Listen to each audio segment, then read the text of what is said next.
네, 더불어민주당 이재명 대표 어제 대선 출마를 공식화하면서 대표직을 사퇴했습니다. 오늘 영상 컨텐츠로 대선 출마를 선언한다고 하는데요. 반면에 김부겸 전 총리는 어제 불출마를 선언했죠.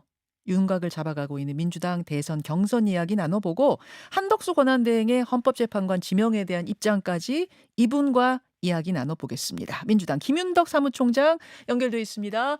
김 사무총장님 안녕하세요. 예, 안녕하세요. 예, 김윤덕입니다. 예, 반갑습니다. 이재명 네, 대표가 어제 대표직을 내려놨습니다. 네, 오늘 출마 네. 선언을 하는데 오프라인이 아니라 영상으로 출마 선언을 하시네요. 예, 예, 저도 얘기를 들었습니다. 음, 그 지난 대선 당시에는 공장에서 어떤 장소에 상당한 의미를 두고 이제 소년공으로서의 네네. 서사 이런 것을 담는 이 출마 선언이었는데 이번에는 온라인을 택한 이유가 있을까요? 저도 캠프에 뭐 관여하지 않아가지고 예. 사실 어떤 왜 그렇게 했는지는 정확한 이유는 잘 모르겠고요. 예, 예. 예. 아니, 다만 보셨어요? 이제 좀 예, 말씀하세요. 예. 아니 내용은 못 봤고요. 음. 그러니까 사무총장이라서 캠프 업무에는 전혀 관여하지 않고 있기 때문에 예, 실제 예. 구체적인 내용을 알 수는 없는 것 같아요. 네. 아하. 예, 그래요. 알겠습니다. 뭐 사무총장이시니까. 예, 네. 경선을 치르기 전이긴 합니다만 뭐 민주당 당 차원의 대선 어젠다랄까요? 민주당이 네, 강조하는 이번 대선의 시대 정신이랄까요? 뭐가 네. 될까요?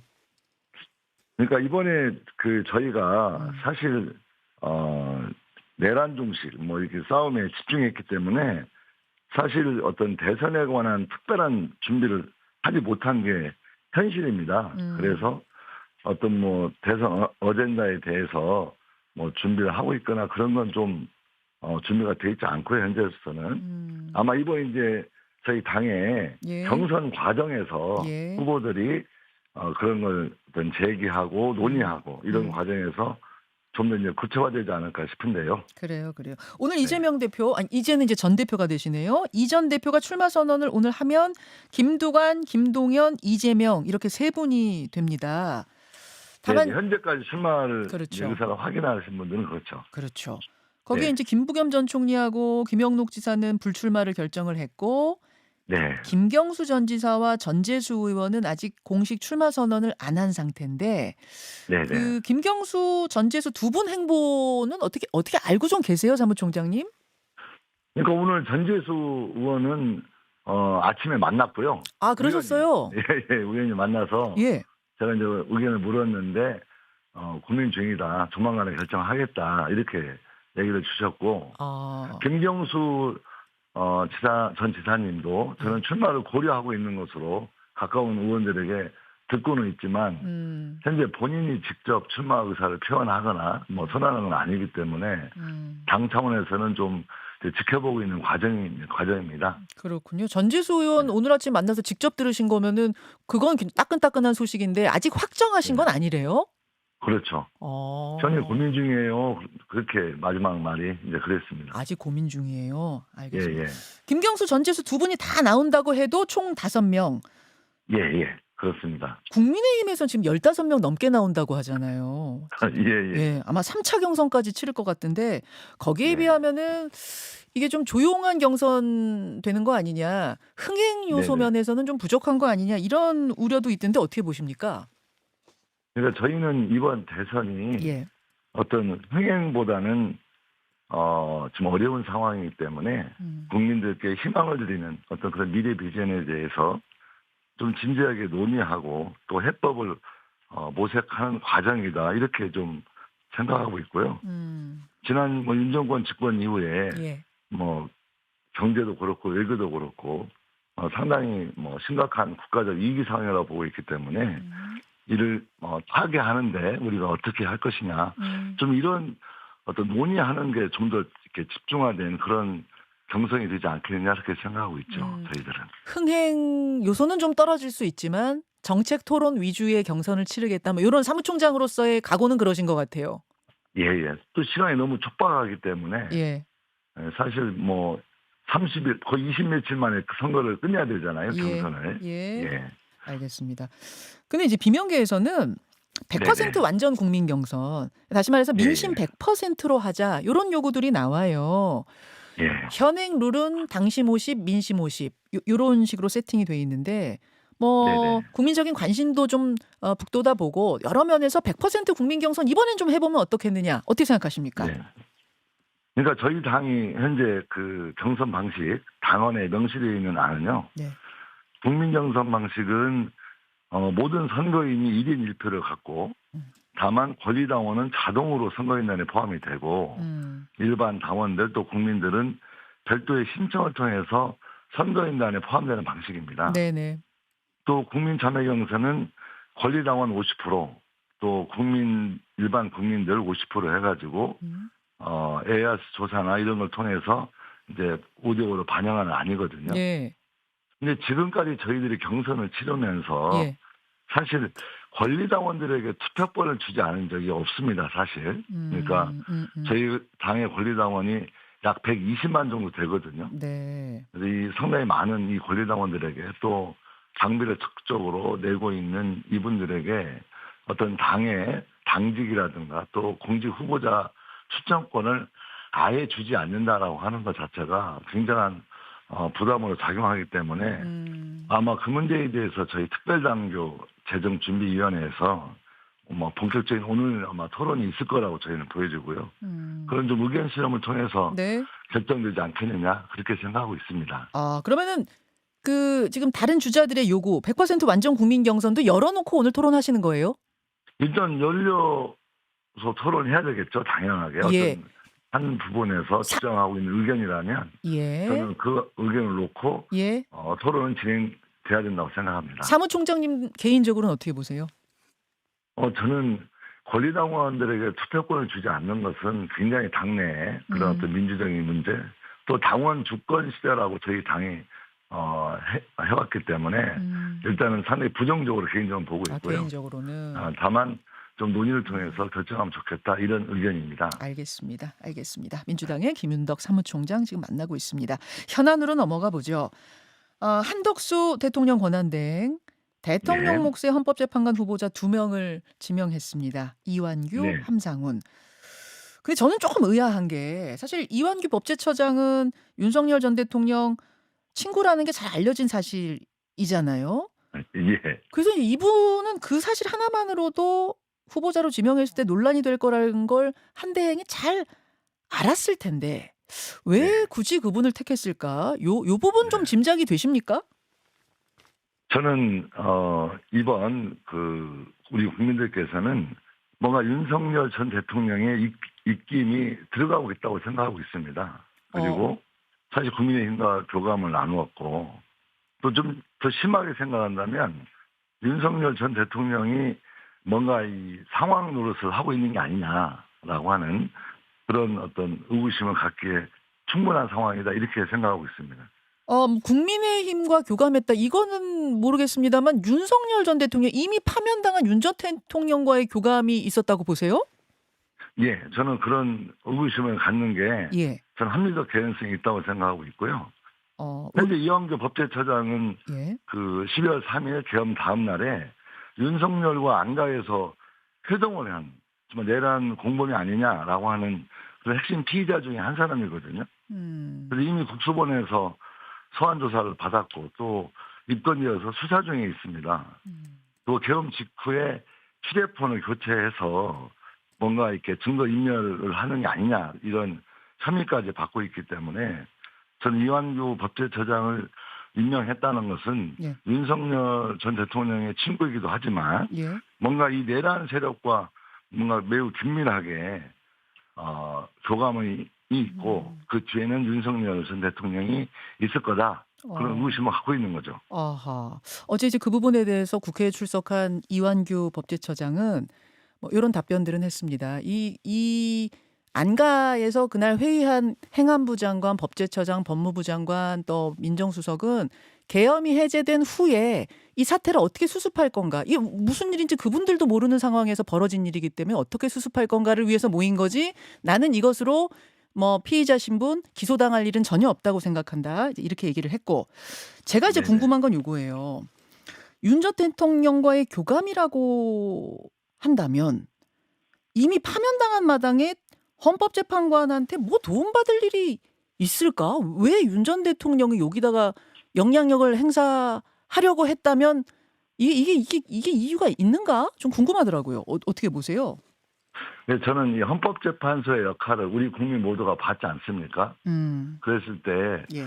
전 윤석열 전 대통령이 이번 예. 내란에 대해서 사실 지금까지 국민들께 단 한 번도 사과한 적이 없고 음흠. 또 자신의 어떤 지지자들에 대해서 매우 강한 어떤 이상한 메시지를 계속 보내고 있으면서 예. 다양한 형태로 우리나라의 어떤 헌법 질서를 유린하고 또 막판에 뭔가 회상해 보려는 그런 의지를 가지고 있다고 저는 그런 의혹을 가지고 있거든요. 예. 그런 차원에서 음. 뭔가 자신과 함께 했던 많은 또 자신과 교감을 나누고 있는 사람들이 다양한 형태로 이 나라 어떤 시스템에서 일을 할 수 있도록 자리를 만들고 있지 않느냐 뭐 이런 차원에서 고민하고 있는 거고요. 예. 알겠습니다. 알겠습니다. 어제 그래서 민주당이 법사위에서 법안을 하나 통과시켰어요. 대통령 네. 권한대행은 대통령목 헌법재판관을 임명할 수 없도록 하는 헌법재판소법 개정안. 어제 네. 법사위에서 처리를 하셨죠? 네네. 예. 법사위에서 어제 좀 큰 소리가 났더라고요. 아, 예. 네, 국민의힘 의원들은 그럼 민주당은 오로지 민주당 마음에 드는 사람만 인사하라는 것이냐? 그 헌법에 보면 대통령 거리나 유고 시에 권한 대행이 대통령 권한 수행할 수 있게 써 있다. 이렇게 네. 이야기를 했는데 어떻게 보십니까? 그러니까 말이 안 되는 얘기입니다. 한덕수 권한대행은 뭐 전에도 보셨겠지만 실제 본인 스스로도 권한대행으로서의 최소한의 권한만 행사하겠다고 했고요. 예. 또 여야 합의가 안 됐다고 하면서 마은혁 재판관도 임명하지 않았고 헌법재판소에서 그렇게 여러 차 결정을 했는데도 사실상 진행하지 않았거든요. 네. 이런 어떤 행동을 해온 사람이 느닷없이 헌법재판관을 임명한다고 하는 것은 좀 말이 안 되는 문제라고 보고 있고요. 여기에 대해서 예. 민주당에서는 대응을 하고 있고 실제 헌법학자들 대다수가 예. 권한대행이 그런 대통령으로서의 권한을 행사하는 건 어떤 월권적 또 위헌적 행위라고 뭐 처리를 촉구하고 있기도 하고요. 그런 차원의 어떤 민주당의 법적 대응이라고 생각합니다. 예. 이거 국회 본회의를 통과해도 한덕수 대행이 거부권 쓰면 또 거기서 막히는 거죠. 그렇죠. 그렇죠? 거부권 쓸 것 네. 같죠? 그건 또 봐야 되겠죠. 만약 일이 거부권을 예단하는 거죠. 한 대행이 거부권을 쓴다고 하면 네. 한덕수 대행에 대한 재탄핵 추진하실 겁니까? 그러니까 현재 저희 당 내에서 예. 탄핵해야 한다는 목소리도 일부 있습니다, 실제. 음흠. 그렇지만 현재로서는 법적으로 또 여러 가지 정치적인 대응을 하고 좀 상황을 지켜보고 좀 신중하게 대처하자라는 게 대부분의 생각이고요. 아마 당 지도부와 원내 지도부가 좀 협의해서 최종 의견을 결정하지 않을까 싶습니다. 개인적으로는 어떻게 보십니까, 사무총장님? 저는 뭐 탄핵을 염두에 두고는 있지만 현재 상태에서는 좀 더 차분하게 인내심 있게 대응을 해나가면서 상황을 지켜보는 게 좋겠다 이렇게 생각하고 있습니다. 아, 탄핵에 대해서는 조금 지켜보자는 쪽이시군요. 네네. 예. 혹시 오히려 지금 재탄핵을 해버리면 그게 한 대행의 어떤 공간을 열어주는 거라고도 보세요? 정무적으로? 저는 그렇게 생각하지는 않습니다. 그건 아니에요. 그러니까 한덕수 대행이 실제 예. 비상계엄이 선포되는 시기에 총리였지 않습니까? 예. 그리고 여러 의구심을 아직도 가지고 있고 저는 일정한 수사라든가 또 내란에 대해서 조사가 이루어지면 많은 게 드러날 수 있다고 저는 그런 가능성이 있다고 생각하고 있기 때문에 한덕수 대행의 처신이 쉽지 않을 거다 이렇게 생각하고 있습니다. 제가 이 질문을 이제 왜 드렸는지 아마 아실 겁니다. 지금 네네. 국민의힘에서는 한덕수 대행의 대선 출마를 원하는 인사들의 수가 늘어가고 있다고 해요. 실제로 네네. 설득 작업에 들어갔다는 이야기도 나와서 물론 한 대행은 대선에 디귿자도 꺼내지 마라 이렇게 뭐 참모들에게 얘기했다고는 합니다만 국민의힘에서 네네. 원하는 인사들의 수가 많아지고 있는 건 사실 같아서요. 한덕수 네. 대행의 이 출마설 실제로 출마를 할 가능성이 있다고 보시는지 어떻게 보십니까? 저는 가능성이 열려 있다고 보고요. 어. 그러니까 본인 의사이기 때문에 제가 뭐 추측성 얘기이지만 예. 현재 한덕수 본인이 공개적인 자리에서 출마하지 않겠다라고 입장을 얘기한 적은 없습니다. 예. 만약에 본인이 분명하다면 예. 뭐 측근들의 전원이라든가 주변의 전원을 통해서 얘기하기보다는 본인이 가볍게 얘기하면 되는 문제라고 저는 보고 있거든요. 기자들 앞에서. 네, 그렇죠. 근데 음. 현재 그 공식적인 불출마 의견을 뭐 얘기한 적은 없는 걸로 제가 알고 있기 때문에 저는 어떤 꿍꿍이가 있을 수 있다고 저는 보고 있고요. 다만 저희 당 입장에서는 예. 뭔가 내란 윤석열 전 대통령과 함께했던 당시 계엄을 선포했던 총리이기 때문에 사실상 후보가 되는 건 국힘 차원에서 뭔가 내란 동조 내지는 뭐 그런 걸 실제로 시인하는 카드이기 때문에 그럴까 더 가능성이 있을까 싶습니다. 만약 네. 지금 가능성이 열려 있다고 하셨으니까 만약 한대행이 네. 나온다면 그렇게 해서 이재명 대 한덕수 구도가 만약 만들어진다면 그거는 그럼 민주당 네. 입장에서는 뭐 어려운 구도는 아니라고 보시는 거예요? 그렇죠. 저는 그렇게 어렵게 보지 않고 있습니다. 오히려 땡큐입니까? 그러니까 좀 그런 표현은 그렇고요. 일단 한덕수 권한대행이 예. 실제 보여준 예. 그러니까 내란 당시 예. 적극적으로 제지함에도 불구하고 사실상 뭐 저는 함께했다고 저는 보여지고요. 그런 어떤 과거의 행적과 그 이후에 어떤 헌법재판소의 결정을 뭐 처리하지 않고 뭐 그런 여러 가지 재반 문제를 보여줬고 실제 내란 전후에서 어떤 우리나라의 어떤 경제 위기라든가 또 외교적인 많은 문제를 보여줬기 때문에 사실상 내란의 동조자를 넘어서서 어떤 국가를 운영하는 리더로서 부적격하다라고 하는 이미 국민적 어떤 인식이 높다는 그런 판단을 하고 있습니다.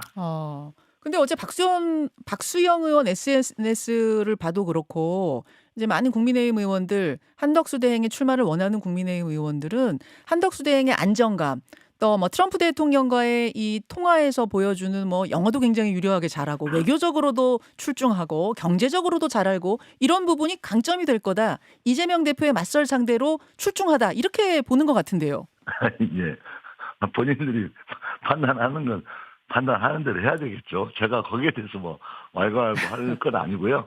저희 입장은 지금까지 보여준 한덕수 권한대행의 그런 어떤 능력이라든가 태도 이런 거에 실제 문제가 많이 있다라고 평가한다고 하는 제 의견을 말씀드리겠습니다. 알겠습니다.